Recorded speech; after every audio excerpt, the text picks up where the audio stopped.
Hey, you all. Carpetbagger here, coming to you live from the north.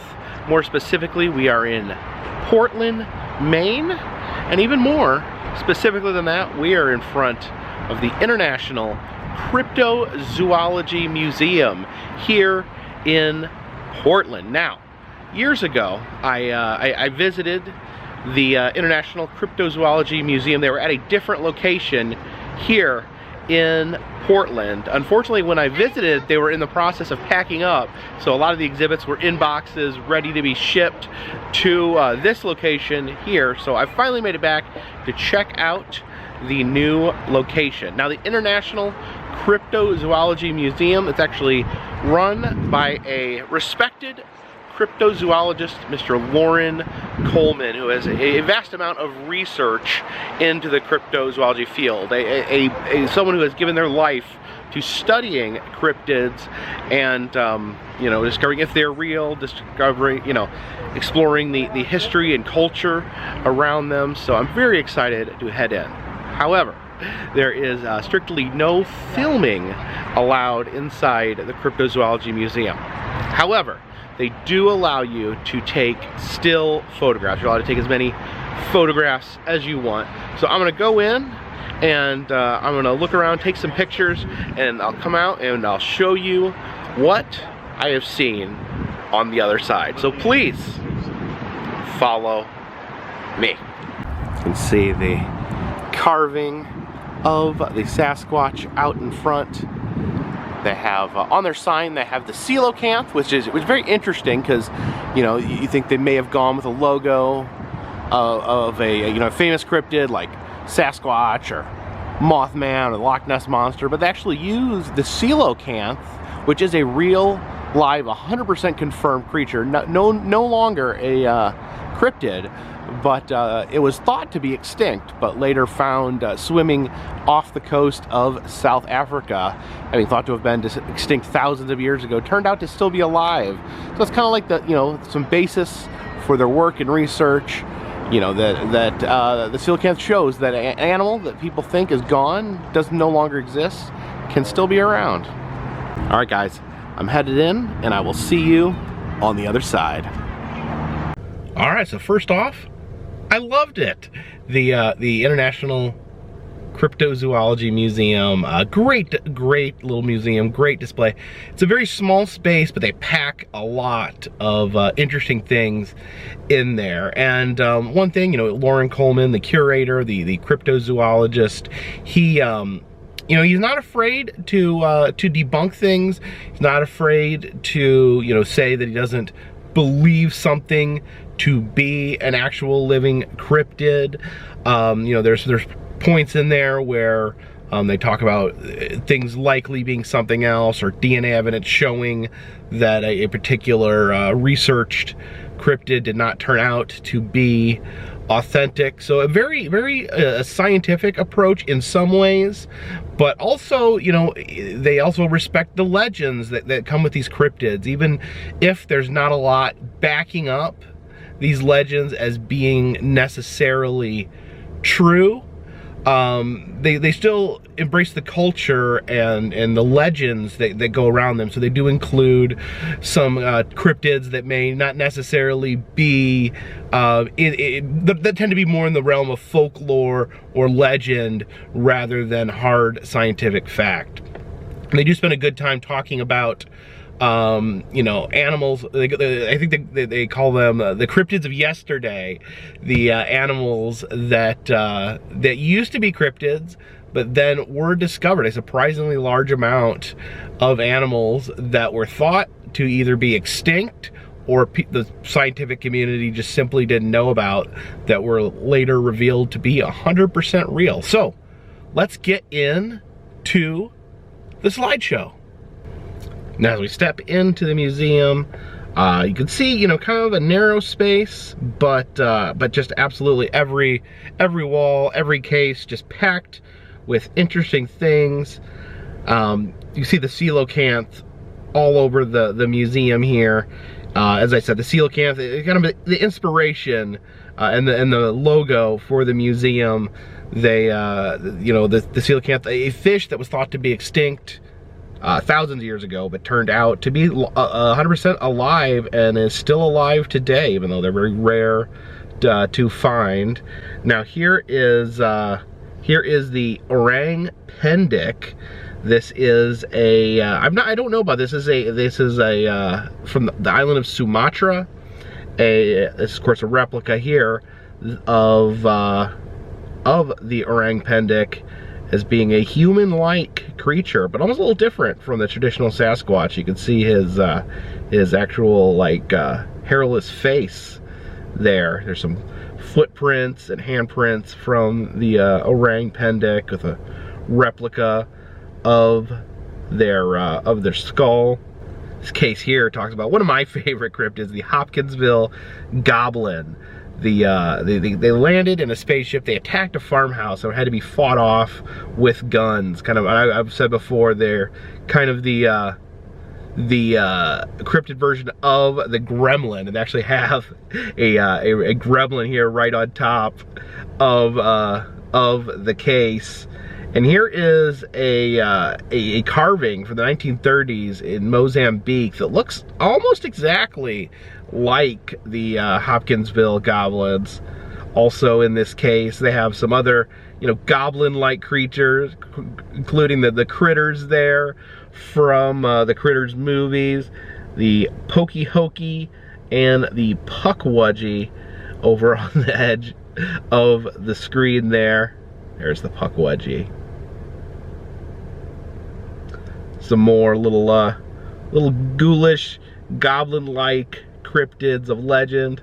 Even have Dobby the house elf down there, along with the kobold, and then the hobgoblin.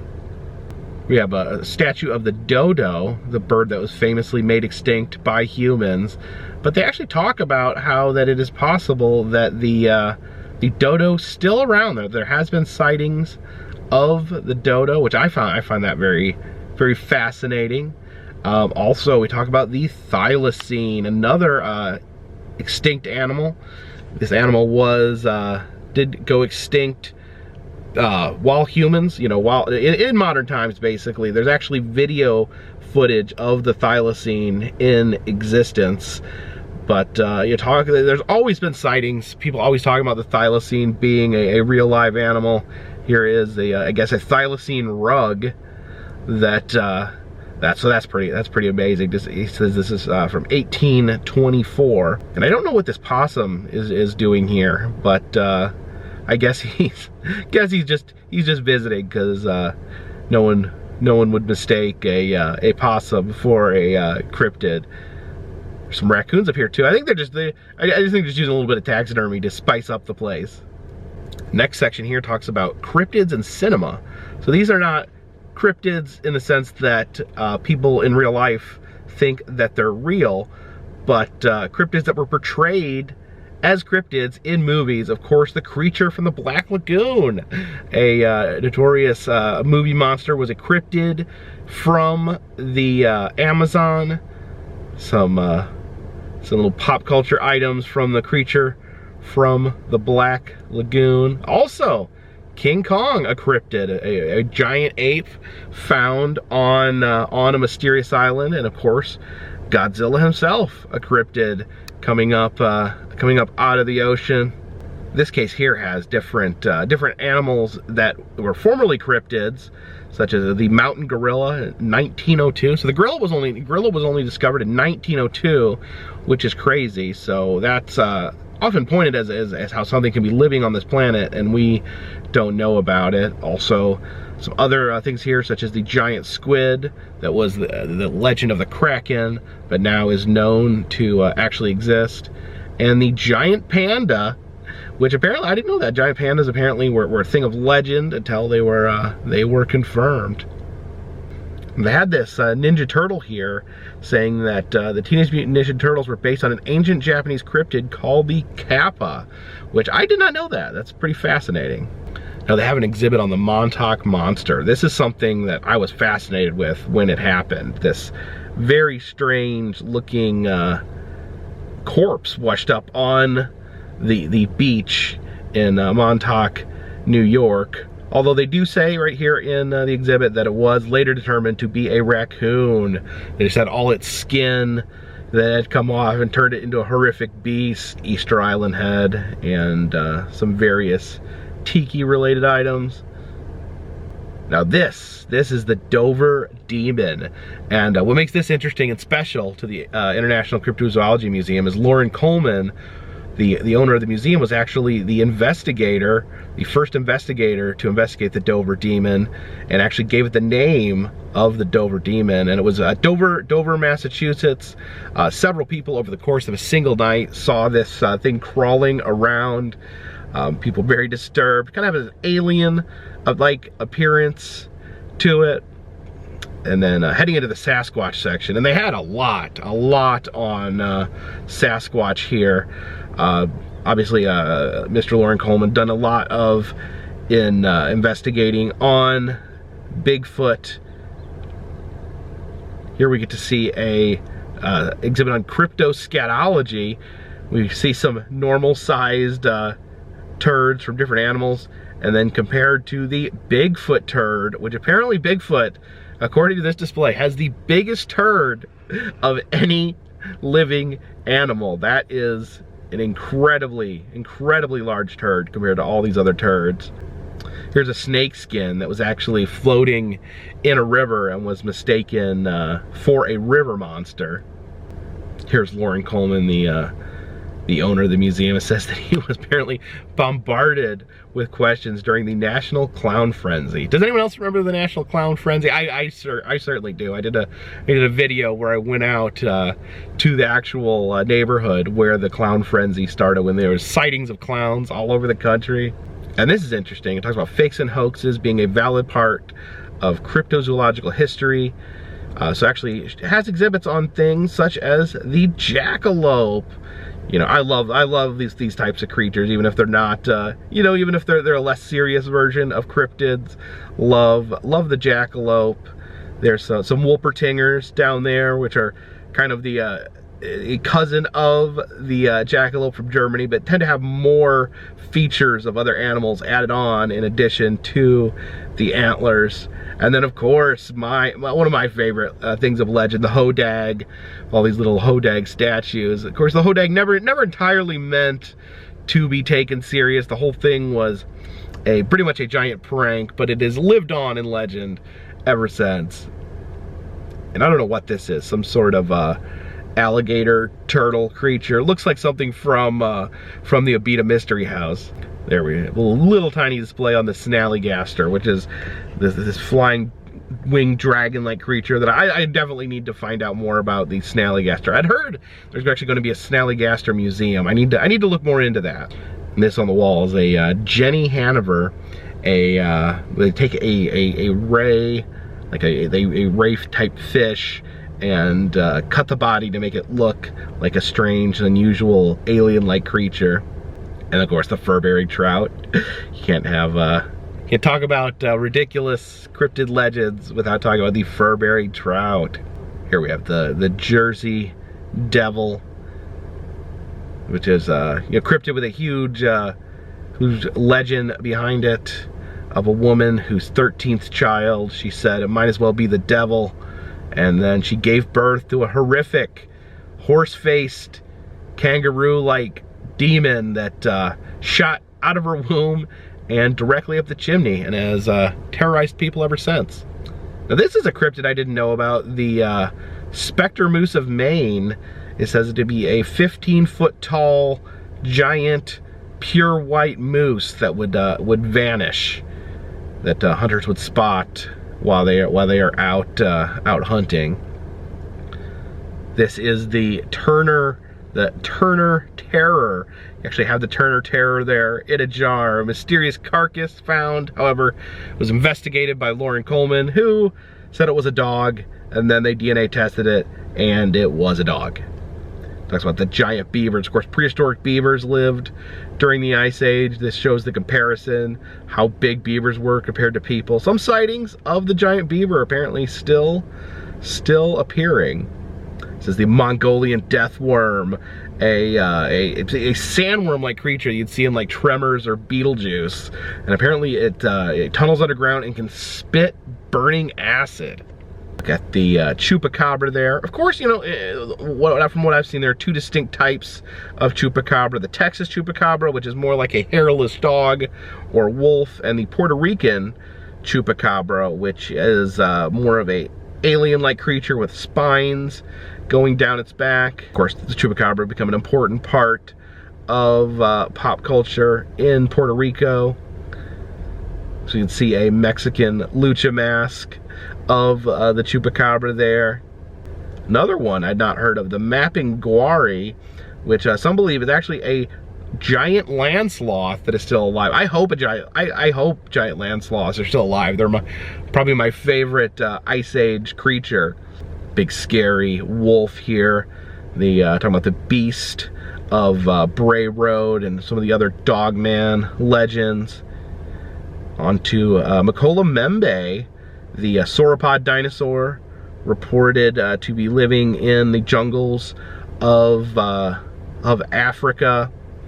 Remember the movie Baby? I don't know if anyone else remembers the movie Baby, where it talks about a sauropod dinosaur living in the jungle. I remember seeing that when I was a little kid, but it talks here about the possibility that some of the dinosaur sightings in Africa are actually rhinoceroses. Getting into sea serpents here. Here is Caddy, the Pacific sea serpent. There is Ogopogo, the Canadian sea serpent there, or lake monster. And of course, Champ, the monster from Lake Champlain, which borders New York and Vermont, has become a big piece of pop culture there. Here's that famous photo of Champ that was taken. That's I don't think it's not been officially debunked. So yeah, very interesting. I remember reading a book about Champ when I was a little kid. It was one of the things that did get me interested into cryptozoology in the first place. Here we have different cryptid themed beers, different cans there featuring different cryptids. And look what we have here. We have a Mothman Coke. I think I've actually had that Mothman root beer. I think I've actually had that before. A small alien section over here that just talks about the possibilities of certain cryptids being aliens. I kind of consider aliens to be cryptids, just not necessarily from planet Earth. And I guess this is the International Cryptozoology Museum, not the Intergalactic Cryptozoology Museum, but yeah, some aliens there, including the Pascagoula alien of Mississippi back there in the yellow. Here is the Hawaiian shirt of a Dr. Paul LeBand, the first president of the International Cryptozoology Society. Here we have some more kappas. Of course, they were talking about the Ninja Turtles being based on kappas as well, and also the Koopa. The Koopa troopers from Super Mario were based on kappas. Section on mermaids there. Talks about, you know, some mermaid sightings, as well as the Fiji mermaid there, the classic sideshow gaff. This is Coleman's Corner here. It's kind of a space dedicated to Lauren Coleman, the director of the museum, the owner of the museum. Here's him, little figures of him, with Bigfoot there, and they actually have his computer that he began his work on, and says it still works. It's original Macintosh 128K computer. Now here's my boy. Here's Mothman, probably my favorite cryptid. So of course I've talked at length about Mothman on this channel, and the Flatwoods Monster as well, another one of my favorites. What's interesting about the Flatwoods Monster is that it became really popular in Japan. People in West Virginia were actually embarrassed about it, but the Japanese loved the design of the monster, and it became really really popular until they finally started embracing it in West Virginia.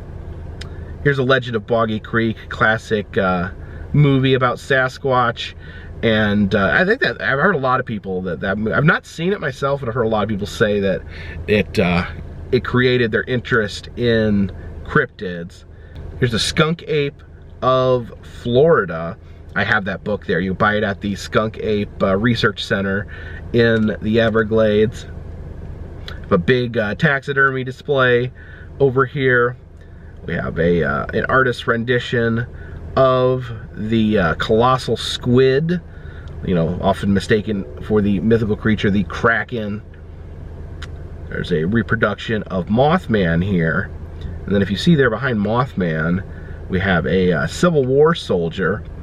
And this is talking about the television show Freaky Links on the Fox network.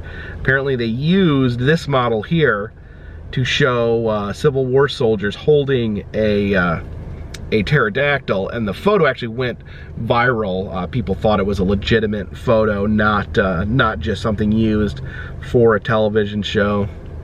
Now I must say, this museum has just a massive Sasquatch, Bigfoot collection. It's pretty impressive. Just the Bigfoot stuff alone is massive.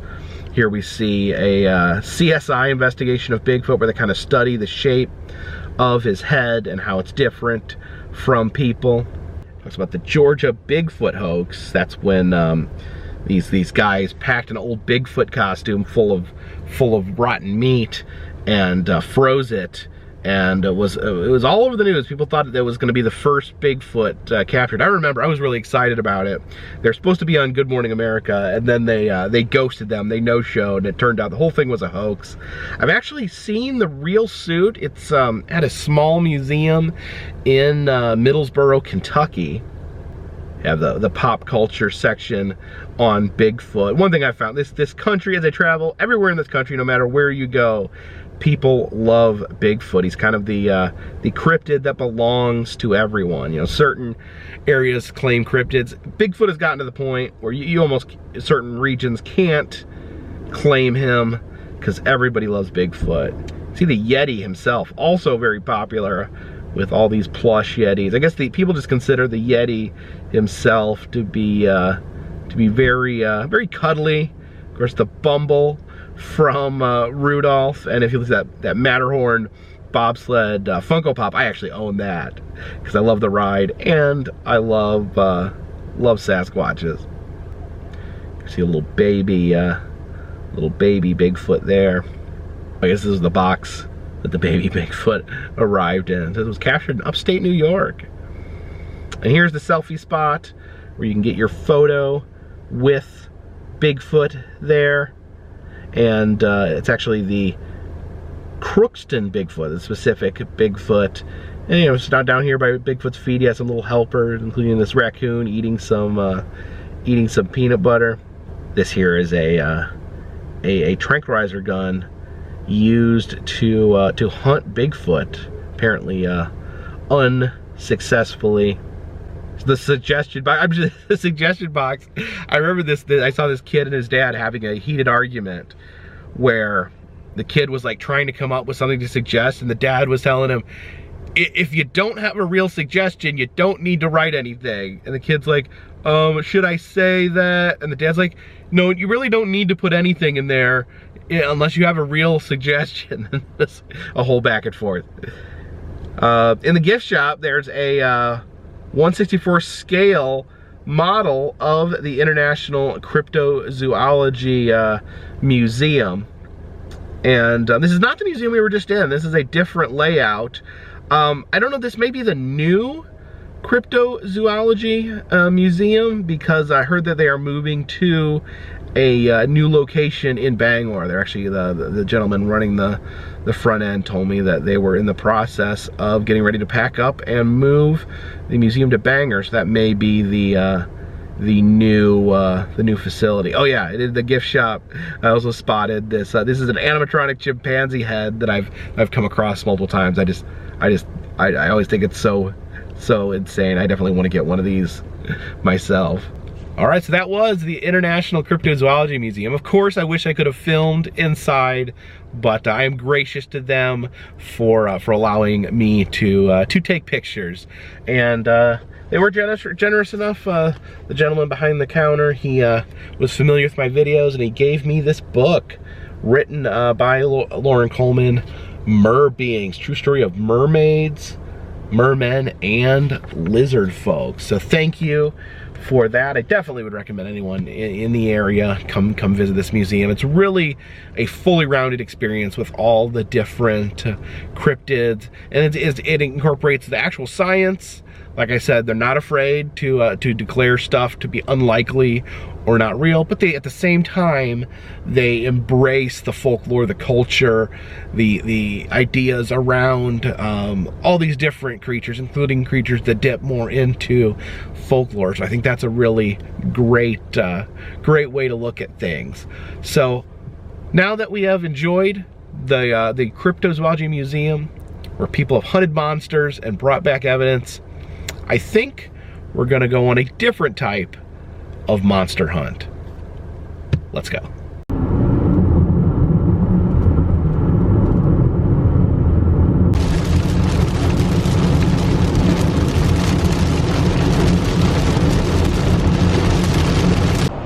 Look at that massive lobster on top of this restaurant. That may be the biggest lobster I've ever encountered.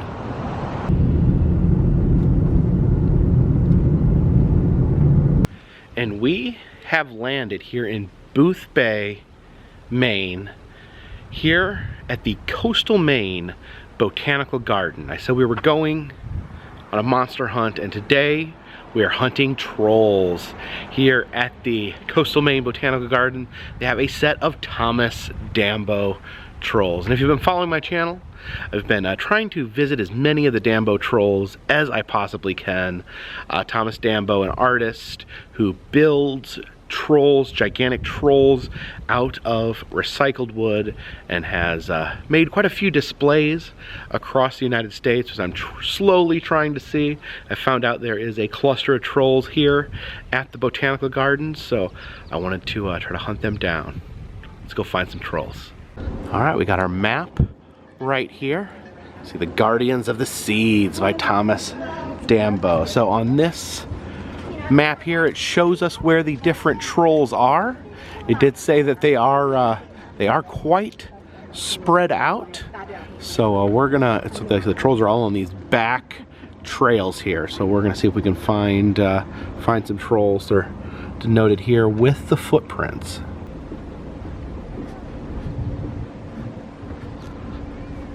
I want to take a moment to say that definitely is beautiful out here. And there, I spotted it. We spotted our first troll, the other side of the lake here. And here is our first troll, Roskva. It says that Roskva is the strongest of all the trolls, that they climb the trees here, climbs up towards the sky. Yeah, you can see made out of recycled materials. You can see different panels of bark there on the troll's belly.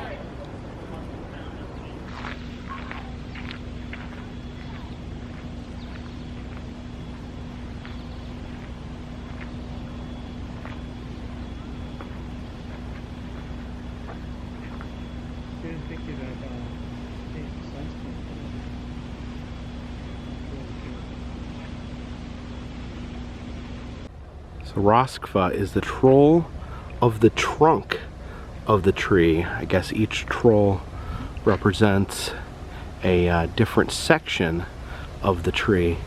Stay on the path here because of the poison ivy. Here's something interesting. I've definitely tromped through poison ivy in my life, but I've never gotten an actual case of the poison ivy rash. So I think 1 out of 10 people are immune to it. So that may be my superpower.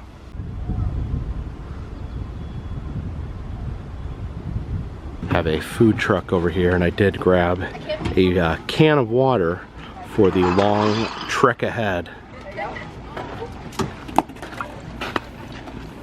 I do kind of like the water in the can. It keeps it nice and cold. And it doesn't taste like plastic.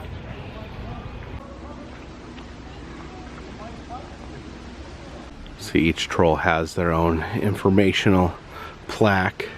Each one talks about a different important aspect of plant life. Lilja knows how important tree flowers are to the insects of the forest.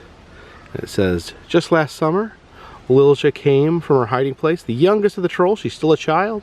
So those colors, the sense of flowers, and when bees and butterflies fly among branches.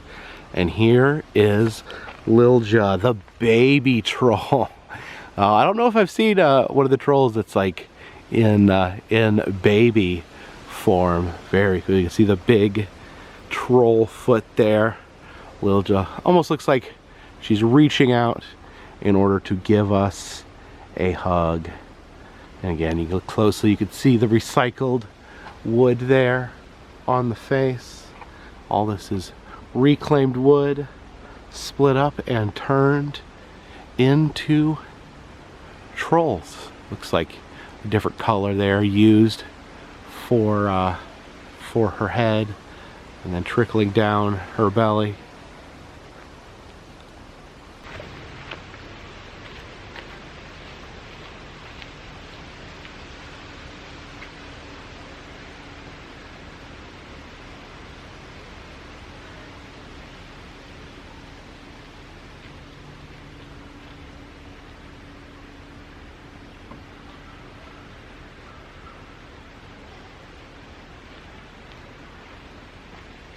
Alright, looks like to find our next troll, we have to head deep into the woods here. The Backwoods Trail. Uh-oh. Apparently this is steep. It's alright, I live in the mountains. I'm used to steep. Back here we can take a peek at the river. Look over here. We have a giant metal pine cone of some sort.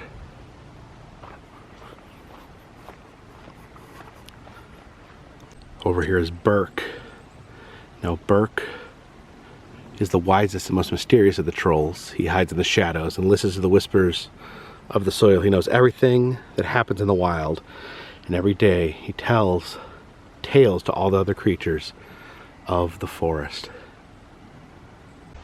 Yeah, Burke here, very interesting troll. He's got these long, spindly arms and legs. Got his beard there, made of branches. See Burke's big foot there. Yeah, he's very interesting.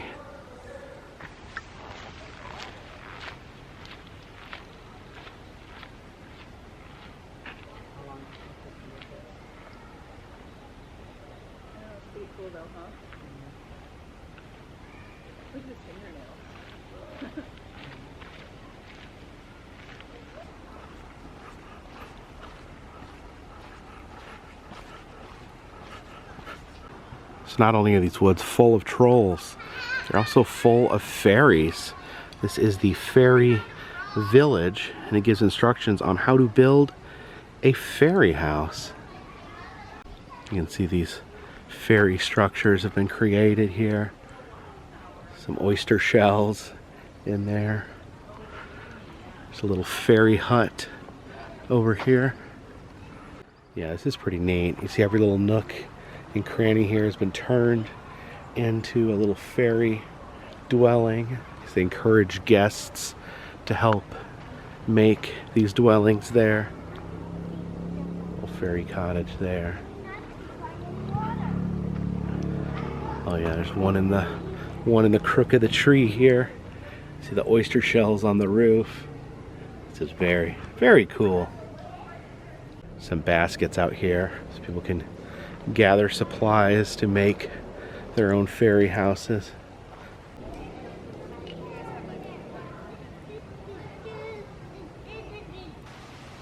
So according to our map here, find the next troll, we need to head through the main woods trail.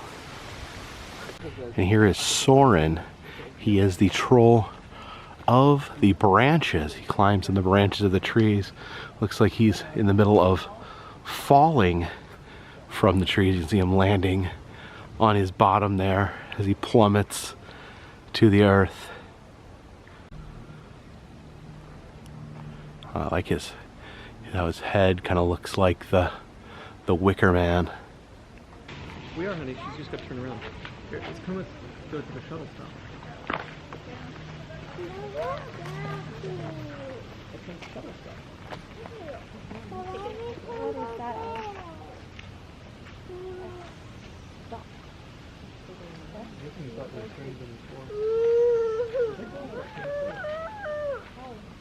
Oh, I think I see our last troll up there through the woods.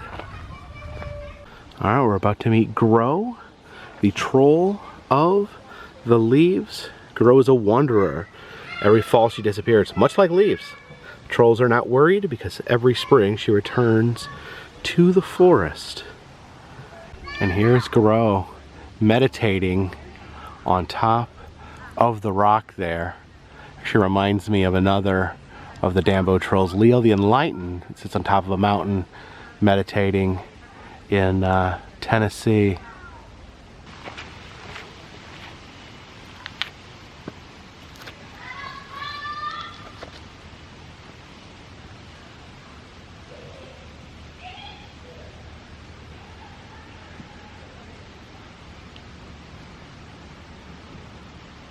I think I will take a moment up here with Grow to meditate.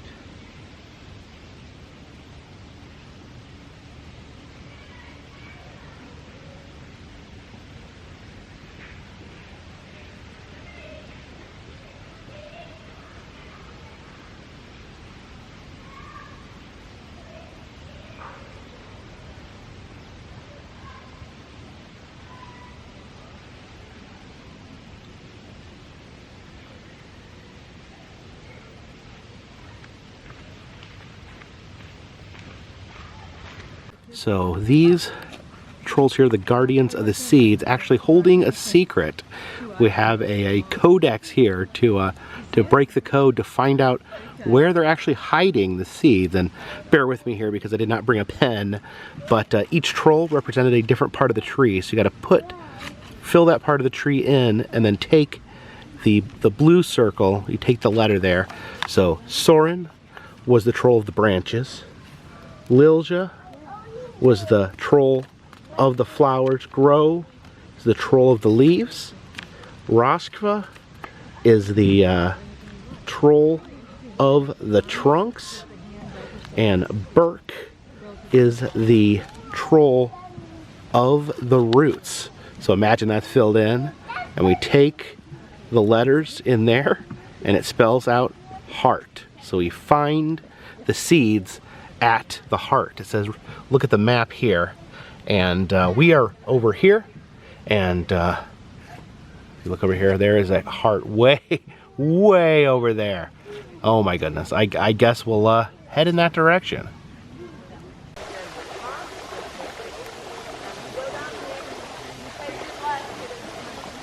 Alright, so it is a long way to the heart. Luckily, they actually have a shuttle out here in the woods. I guess because the grounds are so big here, they'll actually come and shuttle you to different parts of the gardens.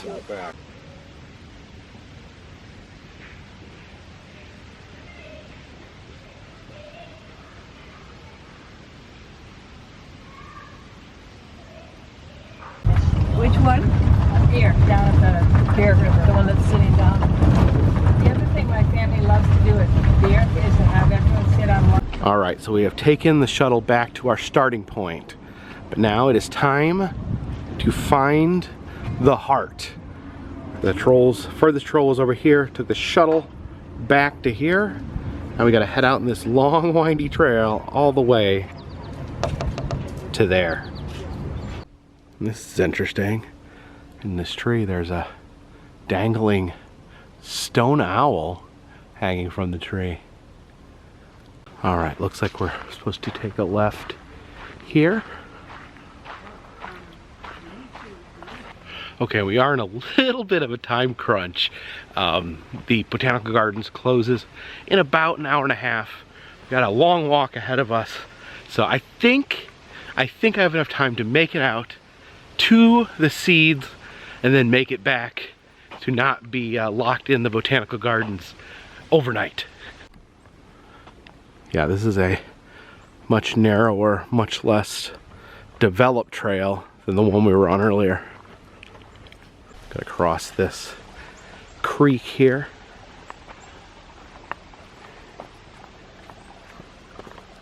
Oh.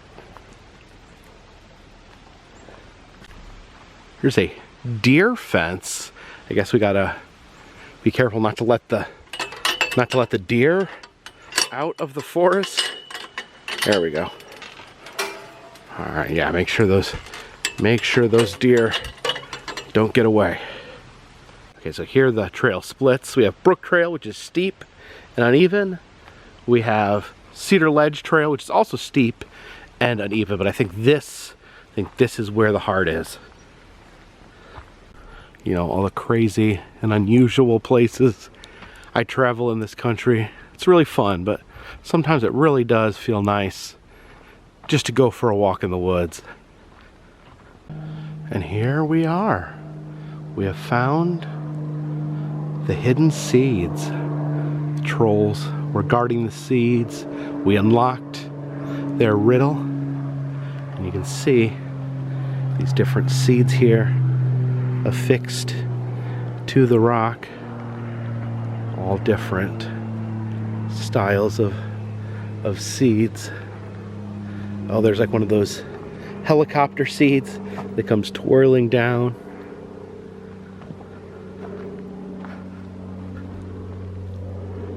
Yeah, it's like a big circle here with all the seeds. We have an acorn. Is that a buckeye maybe? And a pine cone. Huh.